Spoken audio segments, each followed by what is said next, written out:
तो बच्चों आज हम लोग सीखेंगे कि अगर हमको दिनांक कोई किसी चीज़ की मालूम हो, ठीक है, कोई भी दिनांक जैसे मालूम हो, तो कोई डेट अगर मालूम है उस डेट को कौन सा दिन होगा, डे होगा, है ना। कोई डेट मालूम है तो उसका कौन सा डे होगा, है ना। अर्थात कोई दिनांक अगर हमें मालूम है तो उस दिनांक को कौन सा दिन हो सकता है। जैसे अगर हम अपनी जन्मतिथि जानते हैं तो वो जन्मतिथि अगर जानते हैं तो उस दिन कौन सा दिन था जिस दिन हम लोग ने जन्म लिया था। या इस तरीके से कोई भी डेट, कोई कैलेंडर अगर हम बनाना चाहें तो हम हजारों कैलेंडर, हजारों वर्षों का पिछला और अगला सब बना सकते हैं। भी अगला आने वाला जो है समय उस भी हम जान सकते हैं कौन से डेट को कौन सा डे पड़ेगा, और पिछला भी जान सकते हैं। मतलब हजारों वर्ष का कैलेंडर आपके हाथ में, कैलेंडर आपकी मुट्ठी में, है ना। तो मुट्ठी का मतलब क्या है, कुछ समझना होगा थोड़ा बहुत। तो मुट्ठी का मतलब क्या है, जब मुट्ठी में भरोगे तो कुछ तो होना चाहिए ना मुट्ठी में ताकत। तो थोड़ी सी ताकत बनानी है आपको। क्या बनानी है, देखो जैसे यहाँ पर हमने लिखा है जनवरी, फरवरी, मार्च, दिसंबर तक, तो कुछ माह के कोड होते हैं जो आप लोगों को याद करने होंगे। बहुत आसान है। जैसे जनवरी का 1 हो गया, फरवरी का 4 हो गया, मार्च का भी 4 हो गया, इस तरीके से हैं। तो हम लोग इस तरीके से नहीं याद करेंगे, हम लोग ऐसे याद करेंगे। ये जो इतना दिया 144, ये हमारा 12 का स्क्वायर हो गया, ठीक। यानी पहले हम 12 का स्क्वायर याद रखेंगे। फिर उसके बाद अगले 3, 5 का स्क्वायर आ गया। हम 3-3 का जो बना रहे हैं ना, तो उसमें एक जीरो बनाना होगा। 5 का स्क्वायर 25, एक जीरो बनाना होगा। ऐसे अगला 6 का स्क्वायर। मतलब याद करने का आसान तरीका है कि पहले हम 12 का स्क्वायर ले लेंगे, फिर 5 का स्क्वायर ले लेंगे, फिर 6 का स्क्वायर ले लेंगे, है ना। क्लियर हुआ। पहले 12 का स्क्वायर यानी 144, 5 का स्क्वायर 025, फिर उसके बाद 6 का स्क्वायर यानी कि 036, इस तरीके से ले लेंगे। फिर उसके बाद अगला ये अपना ऐसे ही याद कर लो 146, इसकी कोई ट्रिक नहीं है, ठीक, इसकी कोई ट्रिक नहीं है। तो पहले हम ये माह के कोड हैं ये याद कर लेंगे। माह के कोड के बाद जैसा कि हम लोग जानते हैं एक सप्ताह में कितने दिन होते हैं, 7 दिन, तो इनके भी अलग कोड होते हैं। जैसे रविवार का 1 हो गया, रविवार से स्टार्ट करेंगे। स्टार्टिंग कहाँ से करेंगे, रविवार। पहले आराम, फिर उसके बाद मंडे से पढ़ाई होती है, ठीक है, फिर आराम। तो इस तरीके से हम पहले कहाँ से याद करेंगे, रविवार से। कहाँ से स्टार्ट करेंगे, रविवार से।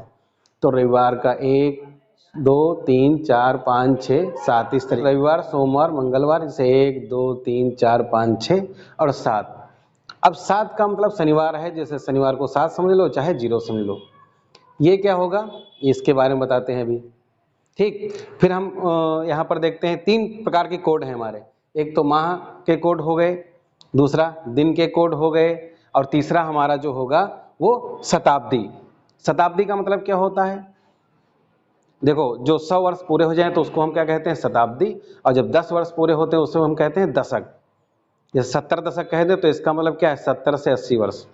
80 का दशक कह दें तो इसका मतलब 80 से 90 का वर्ष। तो 10-10 वर्ष का जो अंतर होता है वो दशक कहलाता है, जो 100-100 वर्ष का अंतर होता है वो शताब्दी वर्ष कहलाता है। तो एक शताब्दी वर्ष में क्या होता है, जो शताब्दी है, जो चल रही शताब्दी, उसको हम क्या करते हैं, 400 से भाग कर देते हैं, ठीक। जो भी शताब्दी वर्ष चल रहा है उसको हम क्या करते हैं, 400 से भाग करते हैं। याद रहे 400 को। जैसे ये नहीं कि आपका जैसे 2000 है तो उसको हमने क्या किया, 400 से भाग करना तो जीरो काटेंगे, फिर 4 पंचे 20, ऐसा नहीं करना है। सीधे क्या करना है, 400 से ही डिवाइड करना है। जैसे मान लो अब यहाँ पर 1700 लिखा है, तो ये नहीं है कि आप 0 0 कैंसिल कर दो फिर 4 से इसको डिवाइड करो, पॉइंट में कुछ ऐसा लाओ, ऐसा नहीं। हमको सीधे क्या करना है, 400 से भाग करना है। तो जैसे 1700 में अगर 400 से आप डिवाइड करोगे तो क्या होगा, 400 से भाग करोगे तो 4 चक्कू 1600 वर्ष, कितना बचा, 100 वर्ष। कितना बचा, 100। तो इस तरीके से हम 400 से डायरेक्ट डिवाइड करेंगे। डिवाइड करने के बाद अगर 100 बचता है तो उस शताब्दी वर्ष के लिए हम उसका कोड क्या देंगे, 4। अगर 200 बचता है तो 3, और 300 बचता है तो 0। इससे ज़्यादा बचेगा नहीं, फिर तो 400 से डिवाइड ही हो जाएगा। और डिवाइड हो जाएगा तो यानी अभी जैसे हमने लिखा था यहाँ पर कितना, 2000 लिखेंगे तो 400 से काटेंगे तो 5 बार चला जाएगा, तो यहाँ पर डिवाइड ही हो गया। तो यानी कि जब बिल्कुल डिवाइड हो जाए तो शेषफल क्या बचेगा, 0। और जब 0 बचेगा तो उस वर्ष का कोड क्या रहेगा, शताब्दी का 6। कितना रहेगा, 6, यानी, है ना। तो कहने मतलब हम शताब्दी वर्ष को क्या करेंगे, 400 से डिवाइड करेंगे, समझ रहे हो।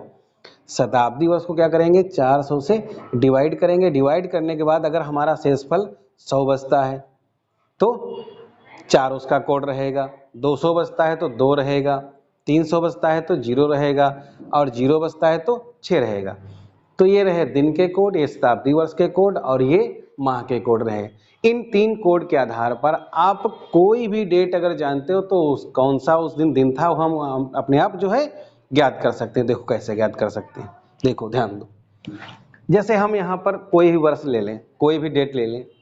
जैसे हमारा मन कह रहा है कि किस दिन देश आज़ाद हुआ था, वही वाला जान लें कौन सा डे हमारा पड़ रहा था, है ना। तो जैसे डे हमारा यहाँ पर देश किस दिन आज़ाद हुआ था आपका 15 अगस्त,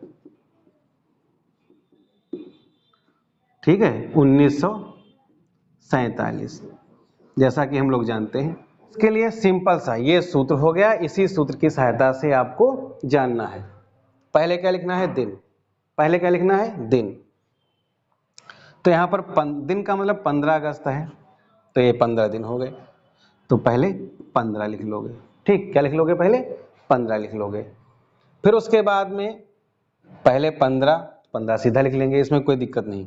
फिर अगस्त लिख देंगे, तो अगस्त में अब अगस्त का कोड कौन सा है, तो अगस्त का कोड कौन सा है 3 है, 3 लिख लिया, ठीक, क्लियर हुई बात। पहले डेट लिख लेंगे, उसके बाद अगस्त, माह जो भी पड़ रहा है तो उसका कोड लिख लेंगे, तो यहाँ पर 3 आ गया। फिर यहाँ पर वर्ष, तो वर्ष का मतलब है जैसे 1947 है तो वर्ष जो होता है वो लास्ट का होता है। वर्ष का मतलब लास्ट के जो 2 होते हैं वर्ष, जैसे 1947 तो 1900 शताब्दी हो गई और जो 47 है वर्ष, 48 वर्ष, 49 वर्ष। ऐसे जो बाद के जो दो डिजिट होते हैं वो हमारे वर्ष कहलाते हैं। ऐसे 99 तक चलेगा, उसके बाद फिर अगली शताब्दी हो जाएगी, ठीक है। तो जो 4 डिजिट लेकर के बनेगी वो हमारी शताब्दी वर्ष माना जाएगा और जो 2 लास्ट का होता है वो हमारा वर्ष माना जाता है। तो यहाँ पर ये वर्ष, तो वर्ष लिखा है तो वर्ष 47 डायरेक्ट ही लिख लेंगे, तो इसमें कोई दो राय नहीं। फिर उसके बाद लिखा अधिवर्ष, अधिवर्ष का मतलब क्या होता है लीप ईयर। अधिवर्ष का मतलब क्या होता है आपका लीप ईयर। लीप ईयर का मतलब क्या होता है, जैसा कि हम लोग जानते हैं कि हर 4 वर्ष बाद जो है आपका एक दिन एक्स्ट्रा हो जाता है जो फरवरी माह में जोड़ दिया जाता है, उस वर्ष को हम क्या कहते हैं लौंद वर्ष, लीप ईयर्स, अधिवर्ष जो भी मान लो, ठीक है। और ये जैसा कि जानते हैं हम लोग पृथ्वी जो होती है सूर्य का एक चक्कर लगाती है तो 365 सही 1/4 दिन में एक चक्कर लगाती है, लेकिन वो 365 सही 1/4 का 1/4 हटा दिया जाता है, 365 दिन का ही एक वर्ष माना जाता है। और वही 1/4 हर चौथे साल, वही 1/4 जो है चौथे साल एक दिन बन जाता है जो फरवरी माह में जोड़ करके उसे हम लीप ईयर घोषित कर देते हैं। अब ये जाना कैसे जाता है, कोई भी वर्ष 4 से डिवाइड कर दो, 4 से डिवाइड करने पर अगर वो पूरा पूरा डिवाइड हो रहा है तो वो आपका लीप ईयर है। अब अगर डिवाइड पूरा नहीं हो रहा है तो लीप ईयर नहीं है। जैसे ये हमारा जो 2022 चल रहा है तो ये लीप ईयर नहीं, क्योंकि 22 4 से डिवाइड नहीं हो रहा है। लेकिन यहाँ पर लिखा क्या अधिवर्ष है, अधिवर्ष का मतलब क्या है कि जो वर्ष हमारे पास हैं उसको हम 4 से डिवाइड करेंगे अवश्य, ठीक है। तो उसमें हम जाने ना कितनी बार लीप ईयर हुआ होगा, कितनी बार जो है लीप ईयर आया होगा। तो यहाँ पर जैसे 47 लिखा, कितना लिखा 47, 47 को अगर हम 4 से भाग करें तो 4 से भाग करने पर जान जाएंगे।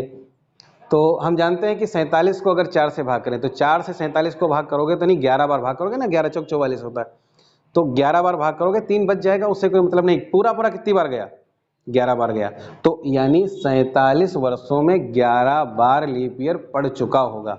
तो यहाँ पर लीप ईयर का मतलब है जो भी वर्ष हमारे पास है, ठीक है, लीप ईयर का मतलब जो भी वर्ष हमारे पास है वो वर्ष, उस वर्ष में कितनी बार लीप ईयर हुआ होगा। तो यानी 47 है, 47 को हमने 4 से डिवाइड किया, 4 से डिवाइड किया तो यानी 11 बार जाएगा और बाकी शेषफल बचेगा, उससे कोई मतलब नहीं। जितनी बार पूरा पूरा कट जाएगा तो 11 बार जाएगा तो 11 ले लेंगे यहाँ पर। फिर उसके बाद हमारा शताब्दी वर्ष का कोड, शताब्दी वर्ष का कोड का मतलब यहाँ पर शताब्दी कौन सी मानी जाएगी, शताब्दी यहाँ पर हमारी 1900 मानी जाएगी, 19वीं शताब्दी। 1900 का मतलब 19वीं शताब्दी। 1900 को हम 4 से डिवाइड करेंगे, अभी बताया था। 1900 को क्या करोगे 400 से डिवाइड करोगे, तो 400 से जब डिवाइड करोगे तो 400 से डिवाइड करने के बाद 4 चक्कू 16 होता है, 4 पंचे 20 होता है, यानी 4 चक्कू 16 जब करोगे तो कितना बचेगा 300, 300 बचा। 300 का कोड हमने क्या देखा 0, 300 का कोड क्या देखा, 0, तो यहाँ पर 0 लिख लेंगे। बस इतना ही करना है। यानी फिर से एक बार समझें, पहले जो डेट दिखी है पहले उतना ही लिख लेंगे, तुरंत फिर जो भी आपका माह दिया हुआ है माह का कोड लिख लेंगे, फिर उसके बाद जो वर्ष दिए होते हैं वर्ष डायरेक्ट लिख लेते हैं जितने हैं, फिर उस वर्ष को 4 से डिवाइड करते हैं, डिवाइड करने के बाद जितनी बार पूरा पूरा कट जाएगा वो अधिवर्ष माने जाते हैं, वो आप संख्या लिख लोगे उनकी डायरेक्ट। अधिवर्ष लिखने के बाद शताब्दी वर्ष का कोड लिखोगे, शताब्दी वर्ष हम जानते हैं, जैसे 1900 आया तो 1900 शताब्दी हो गया, 1800 लिखा है तो 1800 शताब्दी हो गया, 2000 लिखा है तो 2000 हो गया, 2 डिजिट छोड़ करके बाकी जितना बचेगा टोटल, यानी वो उतना घटा करके जितना बचेगा उतना आपका शताब्दी वर्ष होगा। और उस शताब्दी वर्ष को क्या करेंगे हम 400 से डिवाइड कर देंगे, डिवाइड करने के बाद जो हमारा बचेगा संख्या उसका शेषफल, शताब्दी शेषफल, शताब्दी शेषफल, ध्यान रखें शताब्दी का क्या रहेगा, शेषफल रहेगा, शताब्दी शेषफल, शताब्दी शेषफल। अब यहाँ पर हम इसको क्या करेंगे 7 से डिवाइड कर लेंगे। अब इनको सबको पहले जोड़ लो, तो जोड़ने के बाद क्या करें, हमारा जैसे जोड़ 76 है, 76 को हम क्या करेंगे 7 से भाग करेंगे, 7 से भाग करने के बाद जो शेषफल बचेगा उस शेषफल को हम इसके अकॉर्डिंग ले लेंगे। तो यानी यहाँ पर हम शेषफल बचेगा क्या, हम 7 से डिवाइड करें तो 7 एकम आपका 7 हो गया, ठीक है, 7 एकम 7 होगा, बचा कितना 1 मिनट। अब यहाँ पर कितना बचा, 7 एकम 7 बचा कितना आपका 6, ठीक है, या 7.70 बचा कितना 6। शेषफल लिखेंगे यहाँ पर, क्या लिखेंगे, शेषफल लिखेंगे, तो 6 बचा, तो 6 बचने का मतलब क्या है, शुक्रवार, 6 बचने का मतलब क्या है, शुक्रवार। यानी देश हमारा जो आज़ाद हुआ था किस डेट को, दिन को आज़ाद हुआ था, शुक्रवार को। 7 तो बचेगा नहीं, क्योंकि जब 7 से डिवाइड करोगे तो 7 तो बचेगा नहीं, तो क्या बचेगा 0। तो यहाँ पर दिन के हिसाब से हमने 7 दिन होते हैं तो 7 लिख लिया था, बाकी 7 कहीं आना नहीं, क्या आएगा 0। तो 0 जब शेष आएगा तो हम क्या मान लेंगे, शनिवार, क्या मान लेंगे, शनिवार। इस तरीके से आप और भी देख सकते हैं। 31 तारीख, 31 जनवरी, ठीक है, और 2022 है। अब आज ही चेक कर लें आज का कौन सा दिन है, ठीक, आज चेक कर लें हम आज का कौन सा दिन है ये। तो 31 पहले पूरा दिन लिखते हैं, तो दिन का मतलब 31, समझने के लिए एक रिवीजन हो रहा है, ठीक। और इसी तरीके से आप और सोचिएगा और बनाइएगा, अपनी अपनी जन्मतिथि निकालिएगा, और जो है आप उसमें कमेंट बॉक्स में आप लिखोगे अपनी अपनी जन्मतिथि का क्या क्या दिन आ रहा है। और अगर कोई त्रुटि आ रही है तो आप कमेंट बॉक्स में लिख लोगे, तो अगले वीडियो में हम सुधार उसमें कर देंगे, आप और समझ लोगे, ठीक है। तो यहाँ पर 31 लिख लिया आपने, फिर जनवरी, जनवरी का कोड क्या है यहाँ पर 1, ठीक है। उसके बाद क्या लिखना है हमें, वर्ष, तो वर्ष यहाँ पर कौन सा हुआ 22, वर्ष कौन सा हुआ 22 आपका, ठीक है। तो 22 वर्ष सीधे लिख लिए जाते हैं। फिर अधिवर्ष, यानी 22 में कितने अधिवर्ष होंगे, तो 4 से हम भाग करें 22 को, 4 से 22 को भाग करें, तो जैसा कि जानते हैं 4 पंचे 20, और 2 बचेगा, तो यानी पंचे 20, तो 5 बार पूरा पूरा गया ना, तो जितनी बार पूरा पूरा जाएगा उतने लिखे जाते हैं, 4 पंचे 20, यानी वर्ष को हम 4 से डिवाइड करेंगे, जितनी बार जाएगा वो शेषफल नहीं भागफल लिखा जाएगा, ठीक। 5 बार गया 5 लिख लिया गया। फिर उसके बाद शताब्दी वर्ष का कोड, तो शताब्दी वर्ष का कोड यहाँ पर हमारे 2000 लिखा हुआ, 22 को छोड़ते 2000 लिखा हुआ। 2000 को अगर हम 400 से डिवाइड करेंगे तो पूरा पूरा 400 पंचे 2000 कट जाएगा पूरा, अर्थात हमारा शेषफल क्या बचेगा 0, 0 बचेगा, तो यहाँ पर क्या लिख लेंगे 6 लिख लेंगे। अब इसको 7 से आप डिवाइड कर दीजिए, 65। अब 65 को क्या करेंगे हम 7 से भाग करेंगे, तो 65 को अगर हम 7 से भाग करेंगे तो 7 नवा कितना होता है 63, 7 नवा 63, तो 7 नवा 63 हुआ, तो बचा कितना इसमें 2, तो यानी शेषफल हमारा कितना आएगा, कितना आएगा 2। अब शेषफल अगर 2 आएगा तो क्या हो जाएगा सोमवार, हर हर महादेव। 2 आया तो क्या हो गया सोमवार। अब सोमवार आ गया कि नहीं आ गया,